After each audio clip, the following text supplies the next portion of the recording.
अस्सलाम वालेकुम फ्रेंड्स, मैं फ़रहा आपका बहुत बहुत स्वागत करती हूँ आपके अपने YouTube channel magic of study में।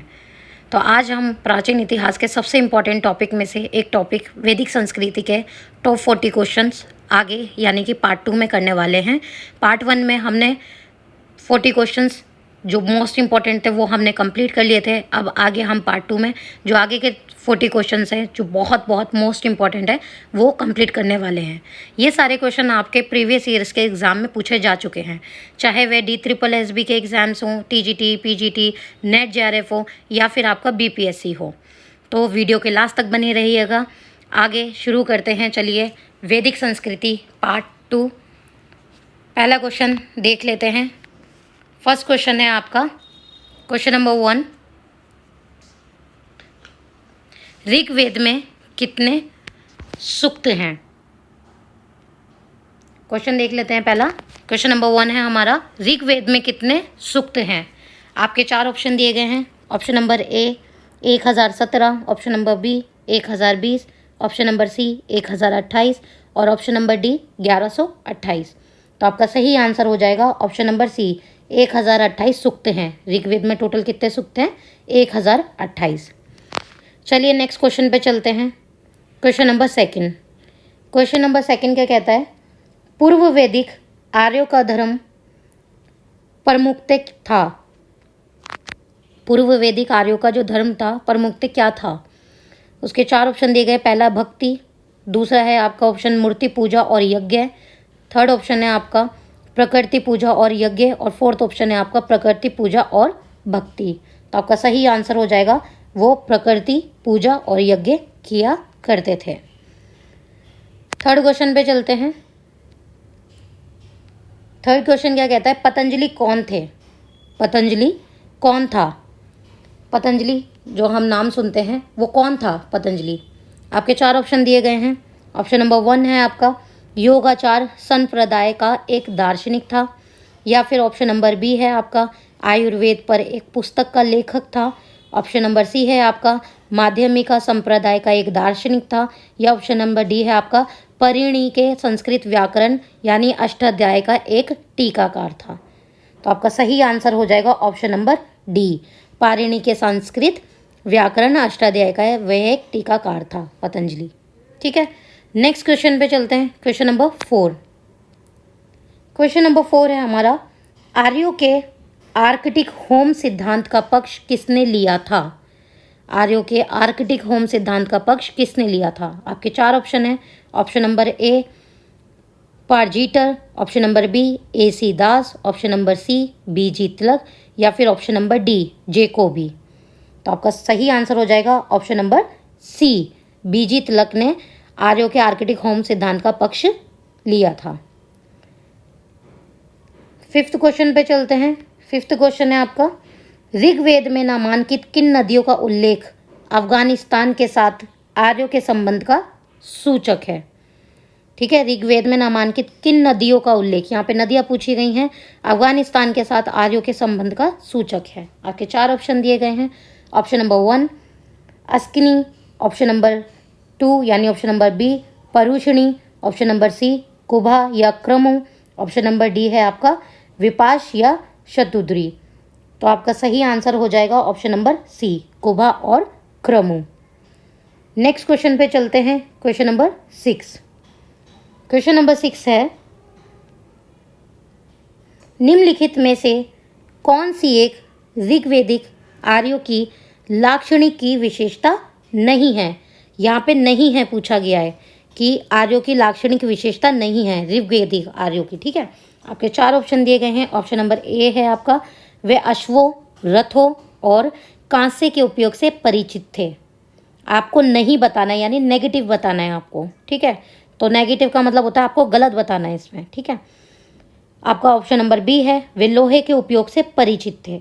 आपका ऑप्शन नंबर C है वे गौ से परिचित थे जो संपत्ति का सर्वाधिक महत्वपूर्ण रूप थी, और ऑप्शन नंबर D है आपका वे ताम्र और आधुनिक हाल फाल के उपयोग से परिचित थे। तो आपका सही आंसर हो जाएगा ऑप्शन नंबर B वे लोहे के उपयोग से परिचित थे। नेक्स्ट क्वेश्चन पे चलते हैं। Question number 7। क्वेश्चन नंबर 7 है आपका, अवेस्ता और ऋग्वेद में समानता है। अवेस्ता किस क्षेत्र से संबंधित है? इन्होंने बता दिया है अवेस्ता और ऋग्वेद में समानता है। ऋग्वेद तो आपको पता ही है, लेकिन अवेस्ता पूछा गया, अवेस्ता किस क्षेत्र से संबंधित है? तो आपके 4 ऑप्शन दिए गए हैं। ऑप्शन नंबर ए भारत से, ऑप्शन नंबर बी ईरान से, ऑप्शन नंबर सी इजराइल से और ऑप्शन नंबर डी मिस्र से। तो आपका सही आंसर हो जाएगा ऑप्शन नंबर बी, ईरान से संबंधित है अवेस्ता। ठीक है, नेक्स्ट क्वेश्चन पे चलते हैं। Question number 8। क्वेश्चन नंबर 8 है आपका, गायत्री मंत्र की रचना किसने की थी? गायत्री मंत्र की रचना किसने की थी? आपके 4 ऑप्शन दिए गए हैं। ऑप्शन नंबर ए है आपका Vashishtha, option number B Vishwamitra, option number C आपका है इंद्र और ऑप्शन नंबर डी है आपका परीक्षित। तो आपका सही आंसर हो जाएगा यहाँ पर ऑप्शन नंबर बी, गायत्री मंत्र की रचना किसने करी थी? विश्वामित्र ने करी थी।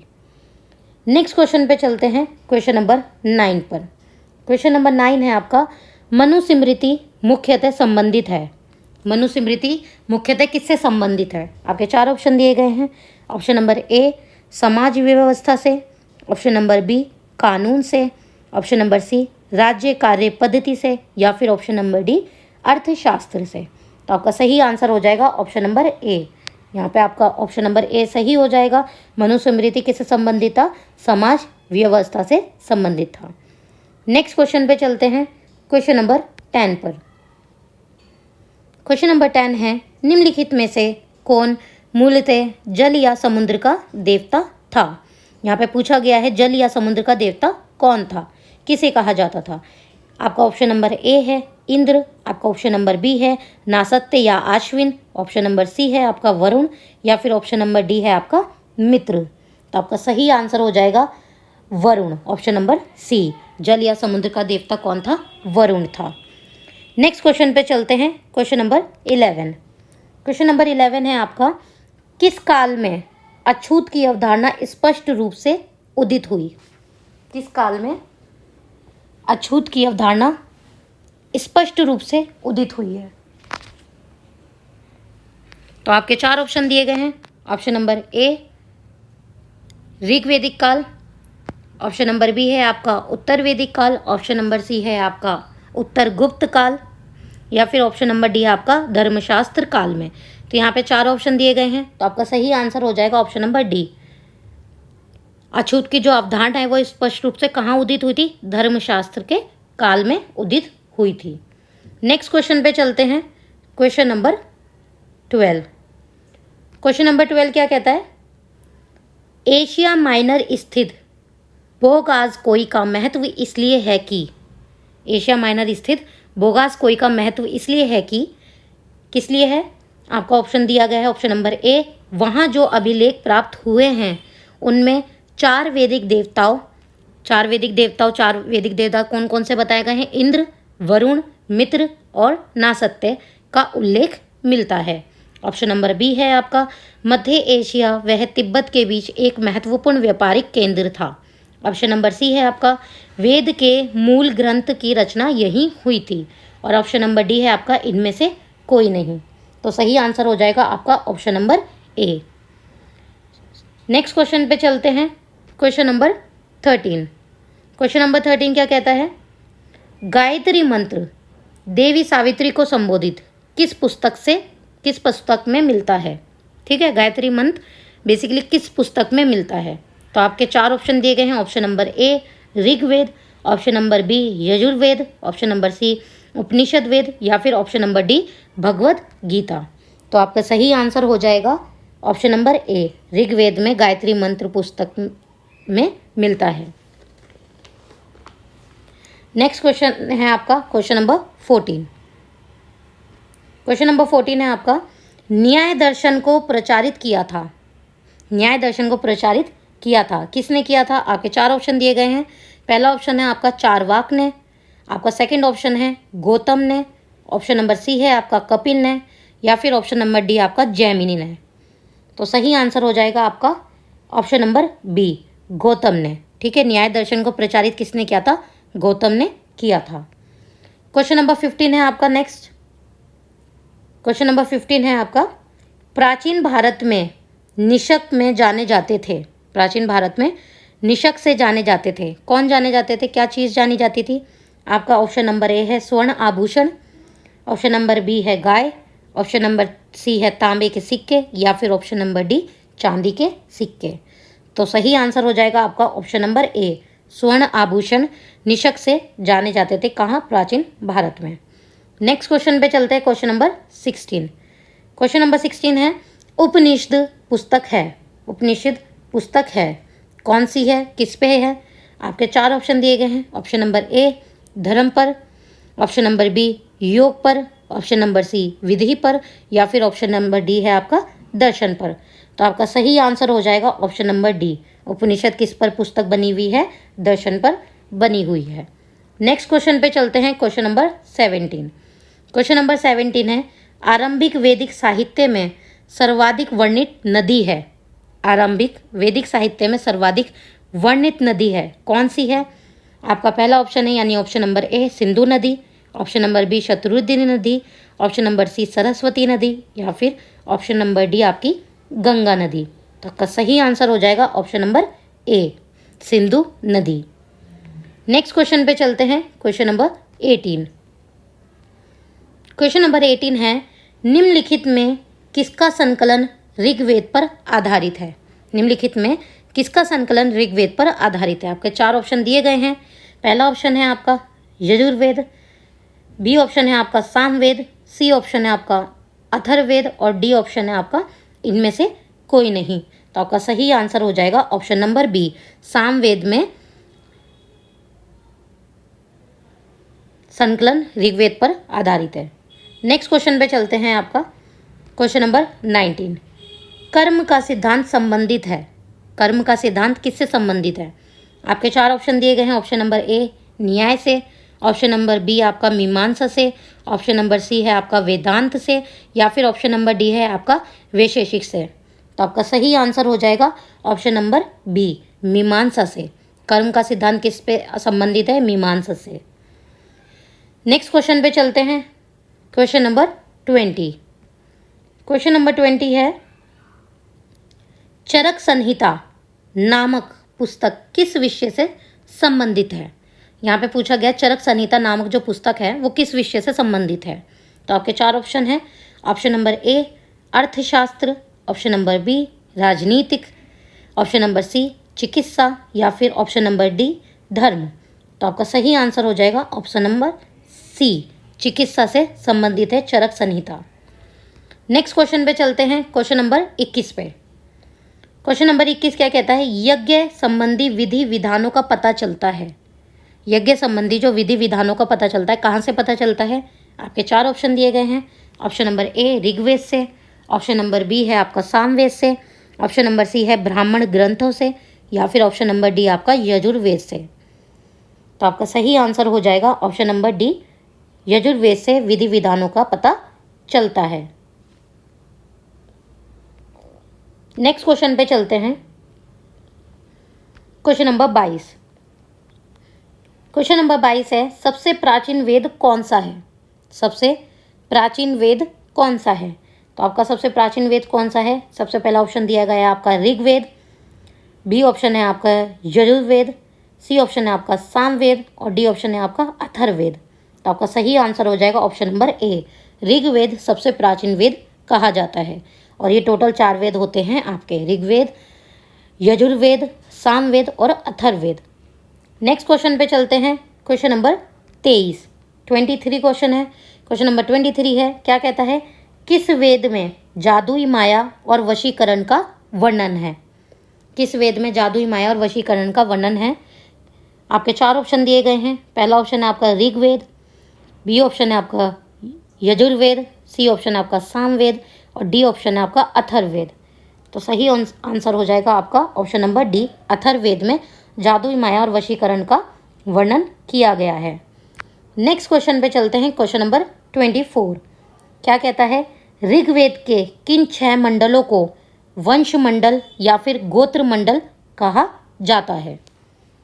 तो आपको ये ऑप्शन दिए गए हैं, इनमें से आपको बताना है किन 6 मंडलों को वंश मंडल या गोत्र मंडल कहा जाता है। आपका ऑप्शन नंबर ए है 2 से लेकर यानी दूसरे मंडल से लेकर 7वें मंडल तक को कहा जाता है।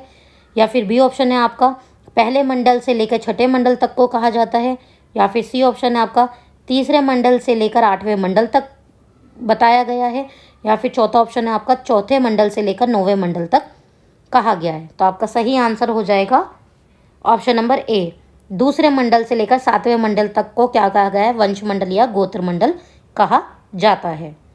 नेक्स्ट क्वेश्चन पे चलते हैं, क्वेश्चन नंबर 25। क्वेश्चन नंबर 25 क्या है, ऋग्वेद में कुल कितने मंडल हैं? ऋग्वेद में कुल कितने मंडल हैं?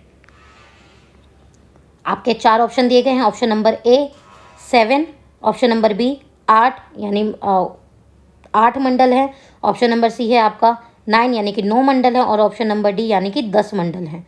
तो टोटल आपको बताने हैं ऋग्वेद में कुल कितने मंडल हैं। तो ऋग्वेद में आपके टोटल हैं 10 मंडल, यानी आपका ऑप्शन नंबर डी यहाँ पे सही हो जाएगा। नेक्स्ट क्वेश्चन पे चलते हैं, क्वेश्चन नंबर 26 पर। क्वेश्चन नंबर 26 क्या कह रहा है आपका, आर्य भारत में संभवतः कहाँ से आए? पूछा गया है कि आर्य जो भारत आए थे वो कहाँ से आए थे। तो आपका ऑप्शन नंबर ए है यूरोप से, ऑप्शन नंबर बी मध्य एशिया से, ऑप्शन नंबर सी पूर्वी एशिया से, या फिर ऑप्शन नंबर डी अन्य क्षेत्रों से।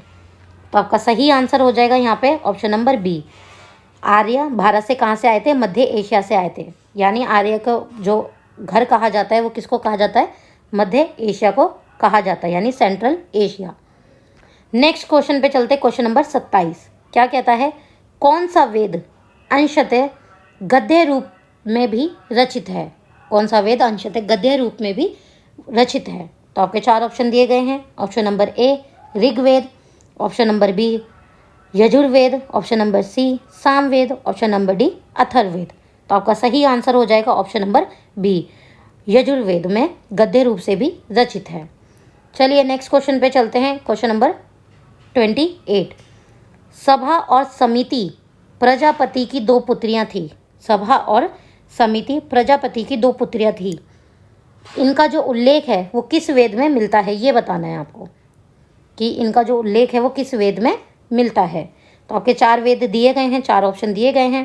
पहला ऑप्शन है आपका ऋग्वेद में, बी ऑप्शन है आपका यजुर्वेद में, सी ऑप्शन है आपका सामवेद में, और डी ऑप्शन है आपका अथर्ववेद में।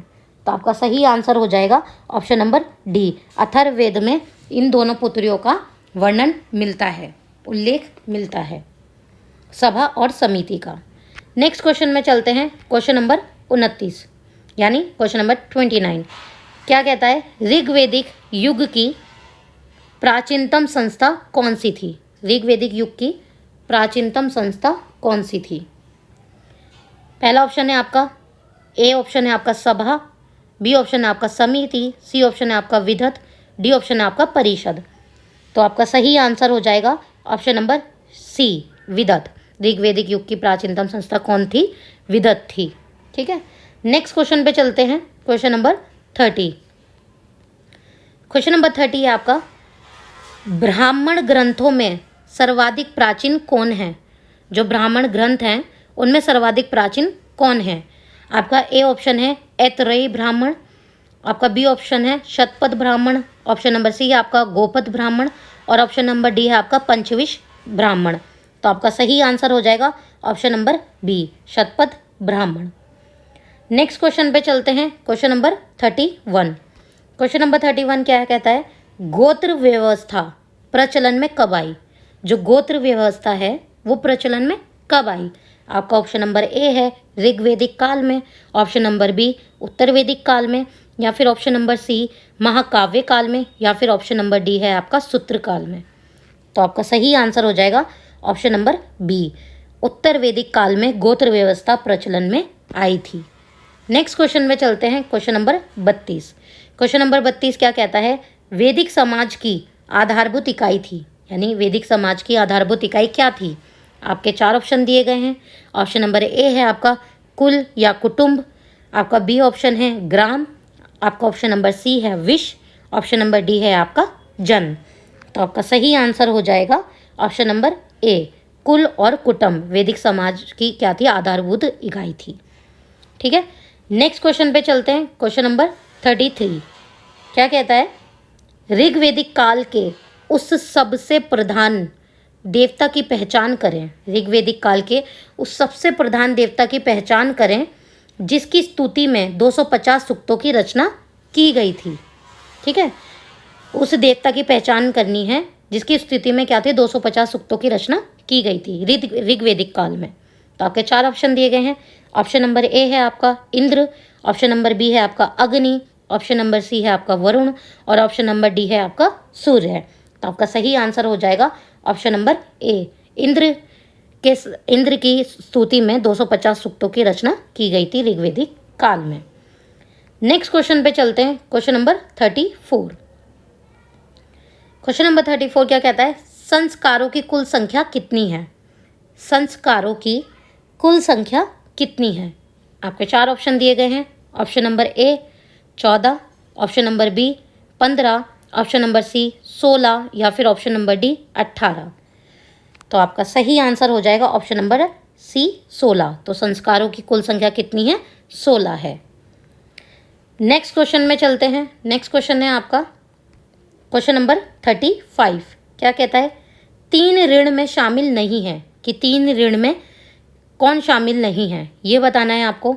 आपका ऑप्शन नंबर ए है देव ऋण, ऑप्शन नंबर बी है आपका पितृ ऋण, ऑप्शन नंबर सी है आपका ऋषि ऋण और ऑप्शन नंबर डी है आपका मातृ ऋण।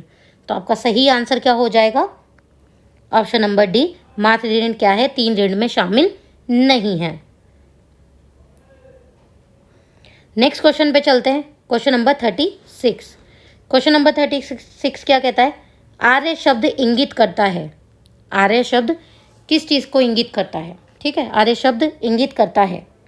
तो आपके 4 ऑप्शन दिए गए हैं। ऑप्शन नंबर ए निर्जाति समूह को, ऑप्शन नंबर बी यायावरी जन को, ऑप्शन नंबर सी भाषा समूह को या फिर ऑप्शन नंबर डी श्रेष्ठ वंश को। तो आपका सही आंसर हो जाएगा श्रेष्ठ वंश को आर्य शब्द इंगित करता है। आर्यों को सबसे श्रेष्ठ माना जाता था, इसलिए श्रेष्ठ वंश को यह आर्य शब्द क्या करता है, इंगित करता है। नेक्स्ट क्वेश्चन पे चलते हैं, क्वेश्चन नंबर 37। क्या कहता है, प्राचीनतम विवाह संस्कार का वर्णन करने वाला विवाह सूक्त किसमें पाया गया है? प्राचीनतम विवाह संस्कार का वर्णन करने वाला विवाह सूक्त किसमें पाया जाता है? ठीक है, आपके 4 ऑप्शन दिए गए हैं। पहला ऑप्शन है आपका option number A Rigveda, option number B है आपका यजुर्वेद, ऑप्शन नंबर सी है आपका सामवेद और ऑप्शन नंबर डी है आपका गृह सूत्र। तो आपका सही आंसर क्या हो जाएगा? ऑप्शन नंबर ए ऋग्वेद में जो विवाह संस्कार का वर्णन यानी विवाह सूक्त क्या है, ऋग्वेद में पाया जाता है। नेक्स्ट क्वेश्चन पे चलते हैं, क्वेश्चन नंबर 38।